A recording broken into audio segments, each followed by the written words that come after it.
Sunburn ay ang terminong ginagamit sa pamumula, pamamaga at pananakit ng balat.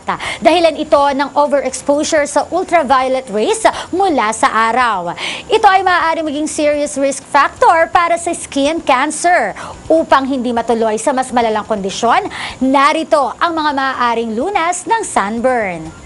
Bago maligo, lagyan ng baking soda ang tubig na gagamitin. Makatutulong ito upang guminhawa ang pakiramdam sa nasunog na balat at maaari ring gumamit ng lavender oil o peppermint oil. Maaari ring maggadgad ng patatas at i-apply ito sa apektadong bahagi dahil ang starch nito ay nakatutulong sa pagpapaginhawa ng ating pakiramdam. Narito ang iba pang paraan upang mapabilis ang paggaling ng sunburn. Kumuha ng 2 kutsaritang oatmeal at 1 drop ng honey.